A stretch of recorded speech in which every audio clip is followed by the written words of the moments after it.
Imagine standing on a muddy field in northern France in the late autumn of 1415. The air is thick with smoke, rain, and the shouts of battle. An English longbowman draws a warbow with a pull weight exceeding 140 pounds. He releases.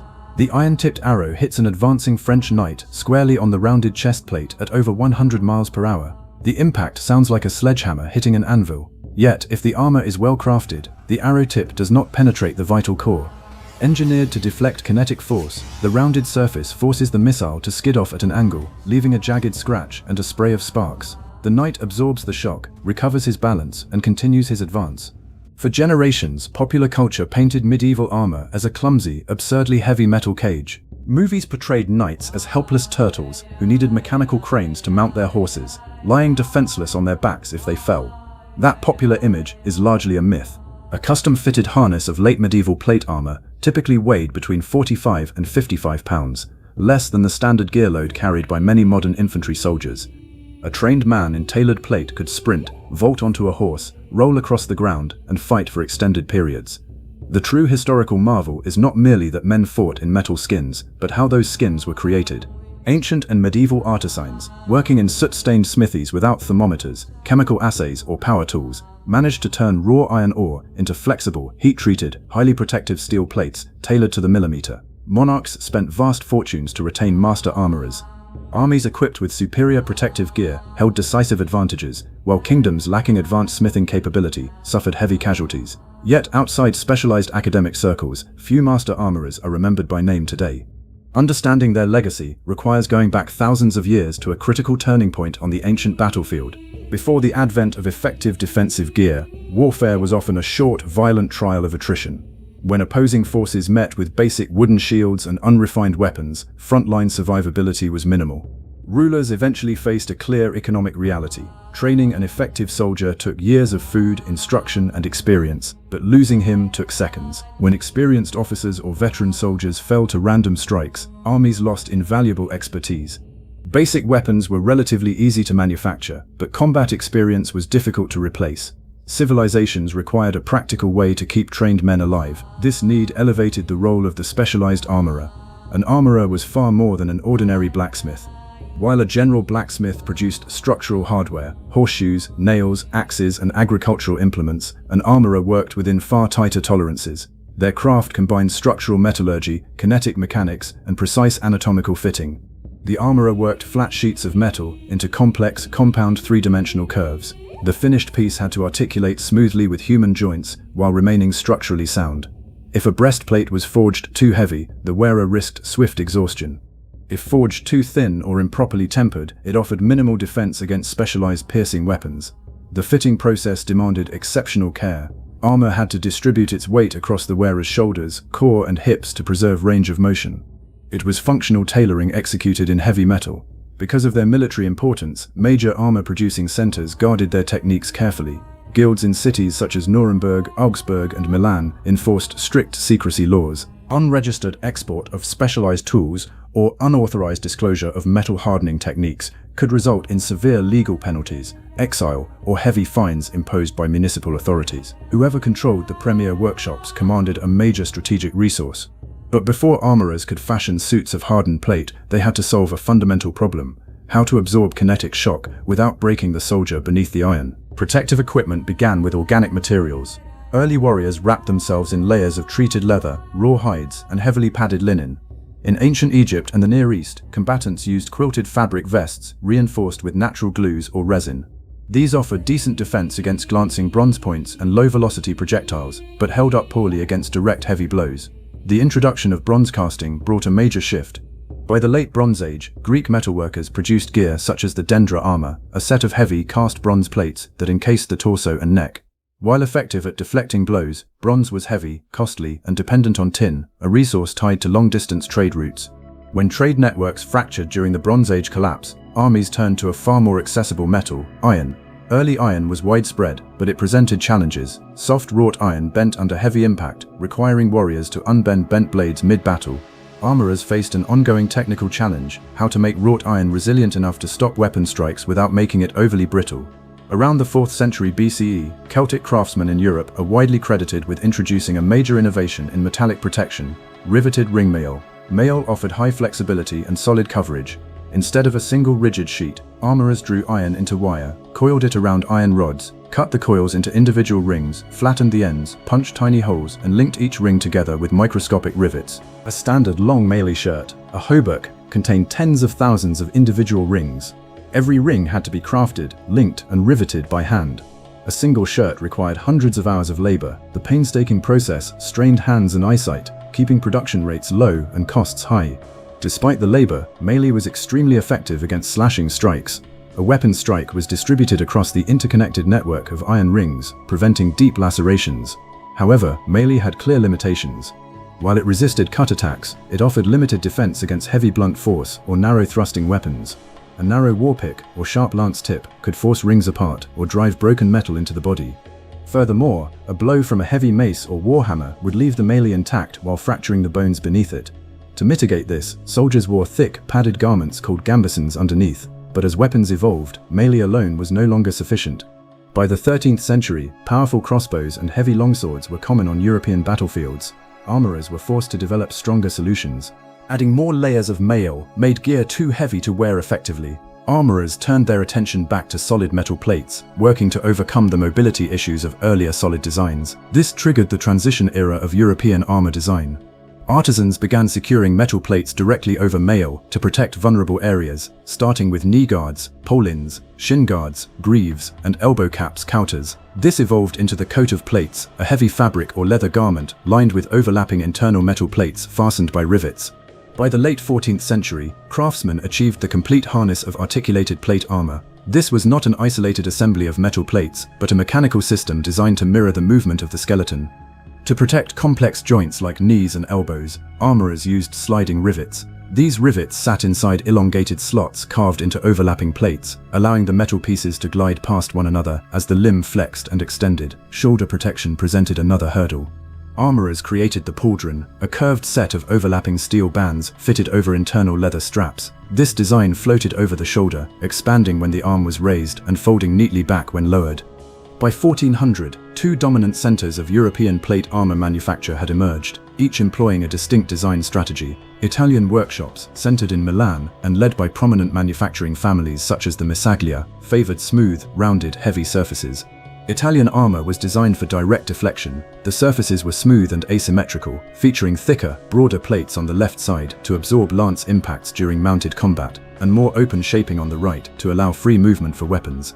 German workshops, operating in centers such as Augsburg and Nuremberg, pioneered the Gothic style. Rather than relying entirely on smooth, thick plates, German armorers hammered precise ridges and decorative fluting directly into the steel. These flutes served an engineering purpose. Much like corrugated structural material, fluted steel increased the plate's rigidity while allowing the metal itself to remain thinner and lighter. Gothic armor featured sharp lines, slender silhouettes, and tailored proportions. In Japan, armorers developed protective systems suited to local warfare and humid conditions. Working under the samurai class, Japanese craftsmen built Tosei Gusoku armor. They used small iron and leather plates coated in multiple layers of natural lacquer to resist moisture and rust, bound together with high-strength silk cords. This approach prioritized flexibility, ease of repair, and protection against arrows and cutting blades. Regardless of region, every master armorer faced a shared hurdle in the forge, controlling metal chemistry long before modern metallurgical science existed. Step inside a 15th century armorer's forge, and you find an environment built on empirical observation and learnt skill. Artisans worked without modern temperature sensors, chemical testers, or mechanized controls. Their primary tools were hammers, anvils, tongs, charcoal fires, and years of experience. Raw iron mined from the earth contained impurities such as slag, phosphorus, and sulfur. Soft wrought iron was malleable and easy to work, but deformed under heavy impact. Cast iron held high carbon levels, making it hard but brittle, vulnerable to shattering under direct impact. The goal was high-quality steel, iron with a carbon content generally between 0.2% and 0.7%, yielding a material both hard enough to resist edge penetration and tough enough to absorb impact without cracking. Without chemical testing, armorers evaluated metal through sensory feedback. They estimated forge temperatures by observing the glowing metal's color, learning to identify specific shades of dark red, bright cherry, orange, and yellow. They assessed carbon content and structural integrity by striking the metal and listening to its ring, A dull thud indicated soft iron, while a clear bell tone suggested high-carbon steel. To strengthen low-carbon iron plates, armorers used pack hardening, a form of case hardening. They packed shaped iron components inside sealed clay or iron containers filled with carbon-rich organic material, such as charcoal, crushed bone, and leather scraps. Heating the sealed vessel for hours allowed carbon atoms to diffuse into the outer surface of the iron, creating a tough steel skin over a shock-absorbing core. Following shaping came heat treatment, hardening, and tempering. The armorer heated the finished plate to a critical temperature, then quenched it rapidly in a liquid bath to freeze its crystalline structure. If quenched too rapidly or at an incorrect temperature, the metal developed internal stresses and cracked, ruining weeks of work. If cooled too slowly, the steel remained soft. Workshops maintained specific quenching baths. Some used clear spring water, while others preferred oil mixtures, mineral-rich brine, or animal fats to achieve different cooling rates. Medieval legends attributed special properties to exotic quenching liquids, but the underlying physical effect was straightforward. Different liquids controlled the heat extraction rate, shaping the metal's final hardness and toughness. When executed properly, the result was spring-tempered steel. A well-made breastplate possessed enough elasticity to absorb a blow, flex slightly under extreme load, and return to its original shape without cracking. However, by the mid-15th century, a new challenge arrived on the battlefield that tested armor design to its limits. Early firearms, including the matchlock handgun and arquebus, were loud, slow to reload, and inaccurate at range.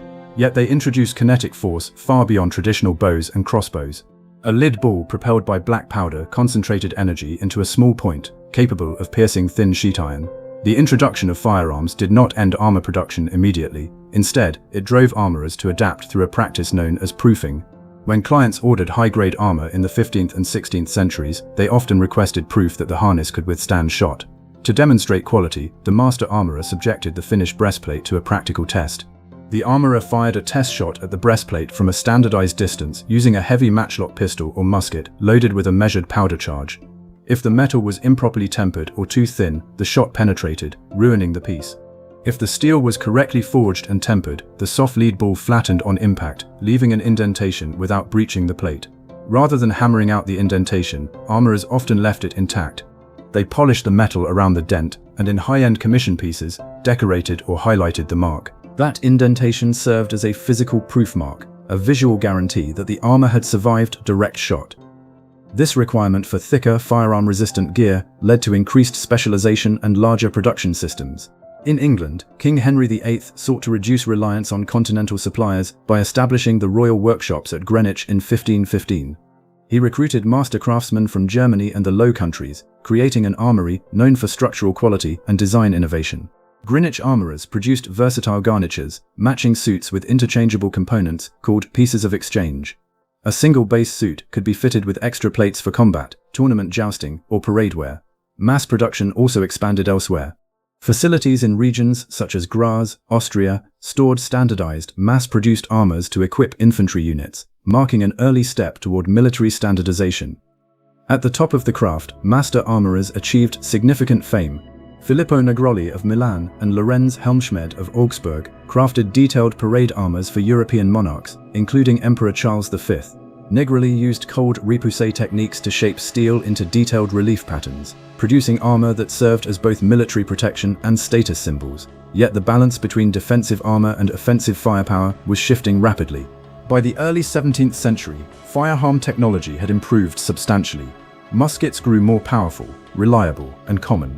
They launched heavier lead balls at velocities that could breach practical thicknesses of wearable plate armor. Armorers attempted to adapt by increasing plate thickness.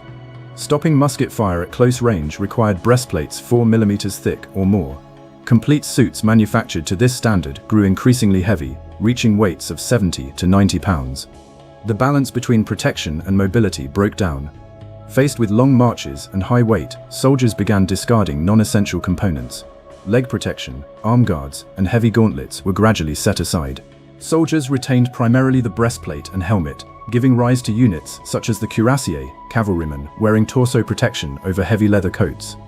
Economic shifts also altered military production. The major conflicts of the 17th century, such as the 30 Years' War, 1618–1648, required equipping armies of tens of thousands. Military commanders needed large quantities of gear quickly and at low cost.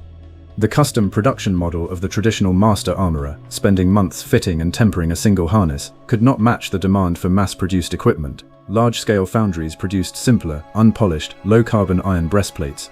While these offered less protection and fit roughly, they were cheap and fast to make. As custom demand declined, major guild workshops gradually closed. In Milan, Augsburg, and Nuremberg, many specialized trade secrets, passed down through generations of apprentices, faded from active practice. Without detailed technical manuals, specific heat treatment methods and manual forming techniques fell out of common use. By the 18th century, the traditional master armorer's role had shifted. Craftsmen who had once forged complex body armor turned toward maintaining small arms, producing standard edge weapons, or servicing regiment equipment. While full suits of metal armor were phased out from general infantry use for nearly 2 centuries, the underlying principles of personal protection never vanished. The conflict of World War I highlighted the need for personal defense against modern weaponry. Soldiers in fixed trench positions faced heavy artillery bombardments, with flying shrapnel causing severe casualties. Military studies showed that high numbers of head wounds came from relatively low-velocity fragments, impacts that metal headgear could prevent. In 1915, France introduced the steel Adrian helmet, followed by Britain's Brodie helmet and Germany's Star helm. Personal armor re-entered standard military issue. During World War II, aircrews operating heavy bombers wore flak jackets constructed of overlapping steel plates sewn into heavy canvas sleeves, a structural approach similar to the coats of plates used centuries earlier. Modern personal protection continues to rely on concepts established by early armorers.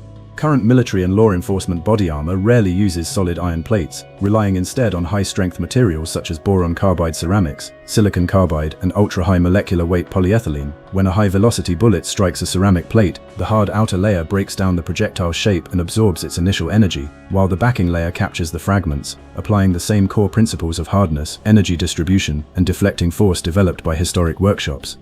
Engineering links appear in unexpected places. When aerospace engineers designed rigid spacesuits for extravehicular activity, EVA, they faced a familiar structural problem: maintaining atmospheric pressure inside a suit without restricting human joint movement. Engineers at facilities such as NASA's Ames Research Center examined historical armor articulations when designing hard-shell spacesuit prototypes. They studied how late medieval armor used floating joints, rotary bearings, and sliding segments to allow human movement without structural collapsing. The mechanical solutions crafted by historical armorers to maintain mobility inside iron plate provided real-world reference points for designing hardware to protect humans in space. The legacy of the historical armorer is fundamentally a story of practical engineering applied to human protection. It represents generations of skilled artisans working at the absolute limit of available material technology. Through trial, observation, and meticulous labor, they shaped raw metal into mobile, highly protective systems that preserved human life on the battlefield. When viewing historical armor today, the value lies beyond the polished surface or historic display. Looking closely reveals subtle hammer marks along contoured edges, carefully placed sliding rivets at the joints, and small proof marks left by test fires. These details stand as lasting evidence of master craftsmen who dedicated their skills to protecting human life against the forces of their day.